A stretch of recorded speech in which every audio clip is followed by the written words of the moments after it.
राधे राधे साथियों।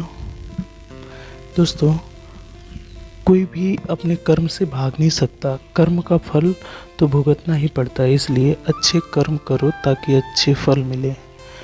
ज़्यादा खुश होने पर और ज़्यादा दुखी होने पर निर्णय नहीं लेना चाहिए, क्योंकि ये दोनों परिस्थितियाँ आपको सही निर्णय नहीं लेने देती। जो होने वाला है वो होकर ही रहता है, और जो नहीं होने वाला वो कभी नहीं होता। जो ऐसा मानता है उन्हें चिंता कभी नहीं सताती। सही कर्म वह नहीं जिसके परिणाम हमेशा सही हों, बल्कि सही कर्म वह है जिसका उद्देश्य कभी गलत ना हो।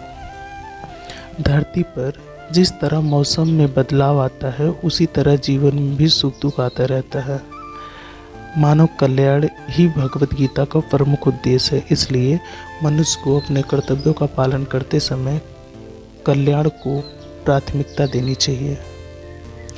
जो व्यवहार आपको दूसरों से अच्छा नहीं लगता, वो किसी दूसरे के साथ कभी नहीं करना चाहिए। हे पार्थ, तुम फल की चिंता मत करो, अपना जरूरी काम करते रहो, जो फल आपको जरूर मिलेगा।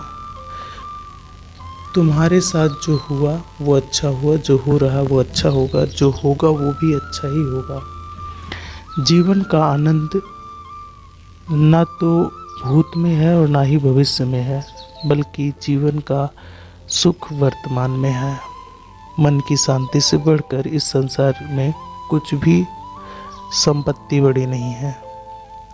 जो व्यक्ति मन का नियंत्रित में नहीं कर सकता, उसके लिए मन शत्रु के समान काम करता है। कोई भी इंसान अपने जन्म से नहीं बल्कि अपने कर्मों से महान बनता है। हमें अपने आप को हमेशा बेहतर बनाना चाहिए। आज मैं आपको एक मूर्तिकार की स्टोरी से बताने वाली हूँ कि हमें कैसे अपने आप को बेहतर बनाना चाहिए। अगर आप अपनी लाइफ में पहले बहुत आगे थे और अब रुक गए हो, तो इस स्टोरी से आपको मदद मिलेगी आगे बढ़ने की। एक छोटे से गांव में एक मूर्तिकार रहता था, जो बहुत ही अच्छी मूर्ति बनाता था। उसकी मूर्ति की तारीफ सभी करते थे। कुछ समय के बाद उसको बेटा हुआ। उसके बेटे ने छोटी सी उम्र में मूर्ति बनाना शुरू कर दी। आप अपने बेटे के इस काम से बहुत खुश था। वो उसकी कमियां बनाई हुई मूर्तियों से हमेशा कोई न कोई कमी निकालता रहता। बेटा भी बाप की सलाह हमेशा मानता और अपनी मूर्ति को और भी बेहतर बनाने की कोशिश करता। इस वजह से बेटे की मूर्ति दिन ब दिन बहुत ही खूबसूरत और अच्छी बनने लगी। कुछ समय के बाद ऐसा समय आया कि लोग बाप से ज़्यादा बेटे की मूर्तियों की तारीफ़ करने लगे, और बेटे की मूर्तियां बाप से भी ज़्यादा दाम में बिकने लगी। बाप की मूर्ति वही पुरानी दाम में ही बिक रही थी। बाप अभी भी बेटे को उसी प्रकार सलाह देते रहे जैसे पहले देते था।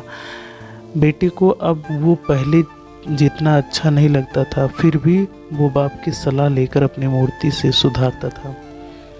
एक दिन बेटे का सब्र खत्म हो गया और उसने अपने पिताजी को बोला कि अगर आपको मेरे से अच्छी मूर्ति बनानी आती तो फिर क्यों नहीं बनाते, मुझे हर बार क्यों सलाह देते हैं। ये सुनकर पिता ने बेटे को सलाह देना छोड़ दिया। कुछ समय के बाद लोगों ने बेटे की मूर्ति की तारीफ करना छोड़ दिया। अब बेटे की मूर्तियां पहले जितने दाम में बिकती थी और लोगों को ज़्यादा पसंद नहीं आती थी, वैसे हो गई। ये सब देखकर बेटा चिंतित होने लगा और वो अपने पिता से के पास गया और कहा, ऐसा क्यों हो रहा है, मेरी मूर्ति पहले जितना क्यों नहीं अच्छी है। बाप ने सब बेटे को बातें बहुत ही शांति से सुनाई, जैसे पिता को पता ही था कि वे सब होने वाला है। बेटे ने कहा, क्या आपको पता था मेरे साथ ऐसा कुछ होने वाला है? पिता ने कहा, हाँ मुझे पता था, क्योंकि मेरे साथ भी ये सब कुछ हो चुका है। पिता ने बेटे को समझाते हुए बोला कि पहले जब भी तुम्हें सलाह देता था तब तुम अपने आप को और भी बेहतर बनाने की कोशिश करते थे। अब जब तुम खुद से अपने आप को भी बेहतर बनाने की कोशिश करते थे, जब तुम खुद से ही इंस्पायर हो गए, तो तुम में और भी अच्छा होने की कोशिश नहीं रही, इसलिए तुम्हारी मूर्ति भी पहले जितना अच्छी नहीं बन रही है। हमारी लाइफ में भी ऐसा ही होता है। जब हम खुद से संतुष्ट होने लगते हैं, सेटिस्फाइड होने लगते हैं, तब हम अपने आप को बेहतर नहीं बना पाते। जब तक हम अपने आप को बेहतर बनाने की कोशिश करते रहते हैं, तब तक ही हम अपने आप को बेहतर बना सकते हैं। और जब खुद से संतुष्ट हो जाते हैं, तब तक ही बेहतर बनाना छोड़ देते हैं। इसलिए हमें हर वक्त अपने आप को बेहतर बनाने की कोशिश करनी चाहिए। अगर खुद से संतुष्ट हो जाएंगे और आपको अपने आप को बेहतर नहीं बनाना छोड़ देंगे, तो हमसे भी कोई संतुष्ट नहीं हो सकता। इसलिए हमेशा लगातार कोशिश करें कुछ नया सीखने का और आगे बढ़ने का, अपने आप को बेहतर बनाने का। आज के लिए इतना ही, मिलते हैं एक नई वीडियो के साथ। तब तक के लिए राधे राधे। वीडियो अच्छी लगी तो लाइक, शेयर एंड कमेंट करना ना भूलें। और अगर ऐसी और वीडियो चाहते हैं तो चैनल को सब्सक्राइब कर लें। Thank you. राधे राधे साथियों।